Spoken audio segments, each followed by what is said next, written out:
We'll be starting in just a moment.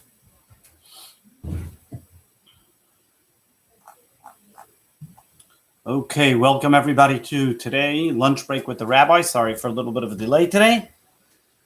So we are today, it is Thursday, November 12th, 2020, the 25th of Cheshvan, and we continue our discussion that we've began this week. As we know that this week is in the Torah reading, the first time it mentions about a shidduch, about a marriage, a match.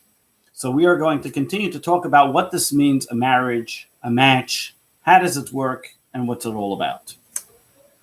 You know, there was once this young boy who was looking at marriageable age, and he was about to get married, and he dated many different girls, and it didn't work, so he decided to go to a counselor, some type of advisor, to ask him what to do, and, you know, to get some consult of how he can marry somebody that would be a little more, find a suitable match.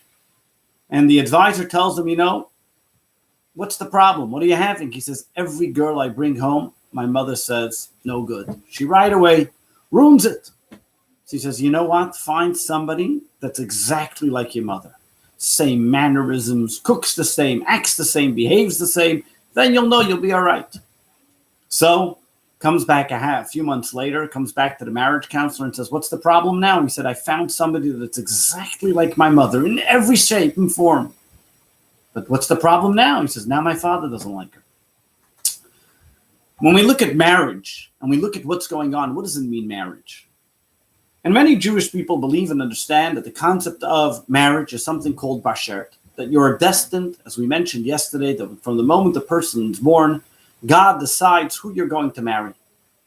And therefore, it's called in Yiddish, they call it the Bashert, the one you're destined to marry. And many times we have to go through many different trials and tribulations.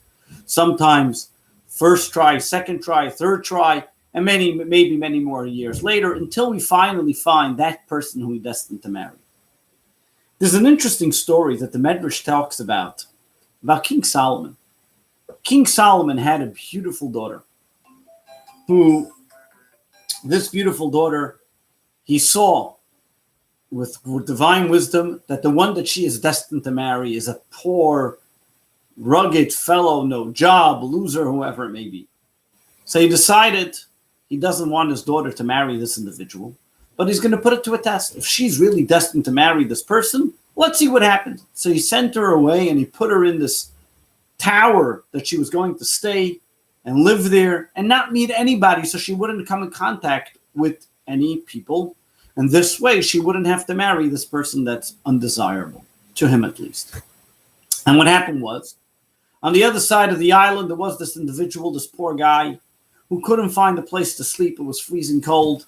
And he decided he's looking for a place to sleep. He finally saw this animal that was destroyed, and he put himself in between the bones of this dead animal to find some comfort. And meanwhile, a big bird came and picked up this animal of bones that was going to eat it. And with the animal, picked up some individual, took the animal, and dropped the fellow on top of this big tower. At the same time, King Solomon's daughter went up onto the tower to enjoy some sunlight. And all of a sudden, she sees this individual on the top of the tower. She clothes him, she bathes him, and she sees this wonderful fellow. She calls her dad and says, look who I met, this wonderful young man to marry. And King Solomon realized right away, there's no way of getting out something that you're destined to happen. What is this story telling us?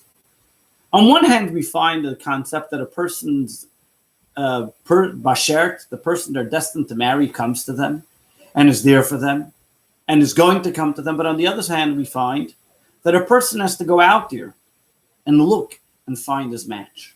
How do the two coincide with one another? How do the two work? So let's take a glimpse into this week's Torah reading.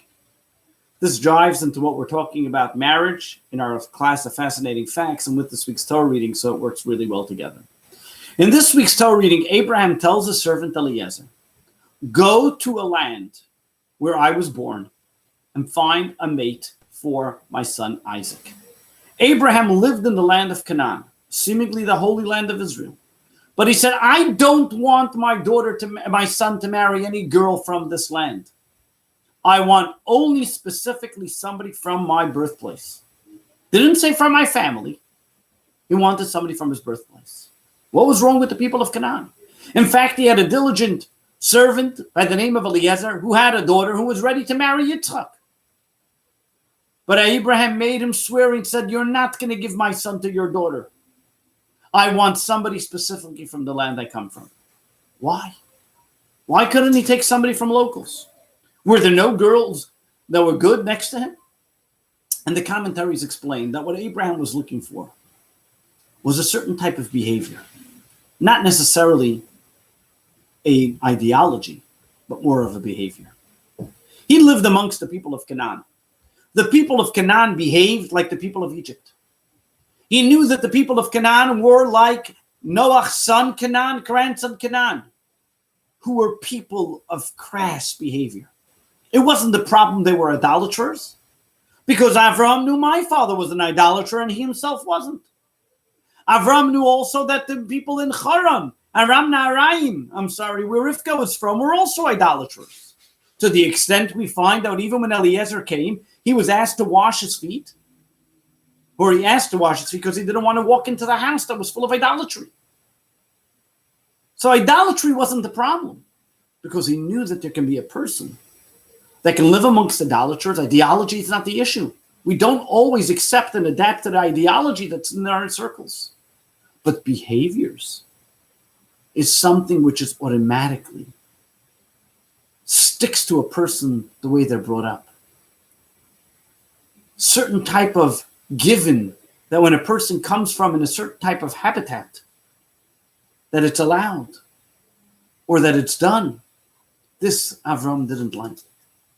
This he was told that he had to get only somebody from his birthplace, because he knew where he was born there were people that behaved in a totally different behavior. At the same time, Avram, if you look, was in a hurry to get this deal done. He gave him all the money that he needed. He said, listen here, go to the land of Aram Naharaim. You're going to find a girl that comes from that place. You're going to give them the money. And we find that the Torah tells us that he made it there within a travel that takes 3 days. He made it there in 1 day. What was so important? What was so urgent? There was only one girl. What did Eliezer do? He prayed to God, that God should make sure that the girl that is destined to marry Rivka should show up. The girl that is destined to marry Rivka should be the one, to marry Yitzchak should be the right one, from his family, the same attitudes. And right away, within a day and a half, as he found Rivka, miraculously, the deal was closed. What was the rush? Not only that, our sages tell us that she was so young, she was 3 years old. 3 years old. Well, of course, we have to remember the 3 years old then, she was already giving water to camels and supplying her family with water, and she was helping people. So the 3-year-old then was probably not the 3-year-old we know today. But really, what was the rush? And the commentators explain that Rivka was like a rose amongst the thorns. Her family were evil, conniving individuals. But she was a beautiful rose. She was a beautiful, gentle soul.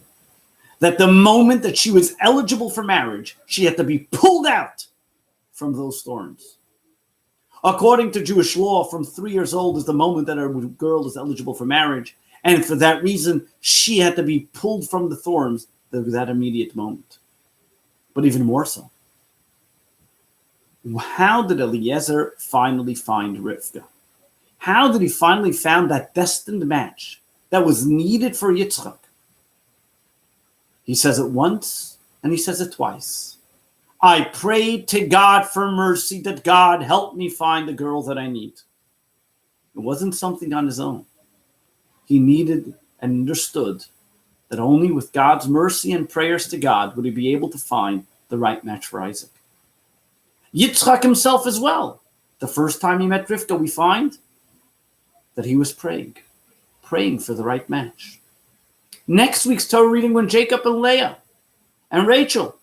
Leah was concerned she might have to end up marrying Esau, but it was only because of her prayers that this decree was overturned that she was able to marry Jacob as well. Our sages teach us over here something very important. As important as it is that you're destined to marry that person who God decides before you were even born. The question is, how soon will you find that match? What kind of trials and tribulations will you have to go through until you find that person? How peaceful will that beautiful relationship be? And that comes through prayer. That Abraham realized, I have to do whatever is in my hands to bring about and to find the right match for my child. Though I know, yes, ultimately it's in God's hands. But at the same time, through prayer and proper diligence, I can find my Bashert, my destined. This teaches us a lesson for all of us. Every single one of us lives in a time, we live in exile. We live in a period where God gives us a match. God gives us a job, a task, that we need to be able to purify this world and make this world a better place. And we are already in exile thousands of years. And somebody can say, well, that's our destiny. That's where we belong. It's our Bashert. God wanted us to be in exile. Why are we complaining? Let's just deal with it. And over here from the story of Rebecca teaches us. Yes, Isaac was destined to marry Rebecca. But Eliezer had to pray and did whatever's on his part to be able to speed it up as soon as he can. Yes, we are destined to be in exile, and we are already in exile for 2,000 years. But let us pray and let us do our part to bring this to a quick end and have the ultimate redemption. God bless you with a wonderful day in doing our part in bringing about the ultimate redemption. See you again tomorrow as we continue to discuss the weekly Torah reading. Have a wonderful day and a blessed day. God bless you.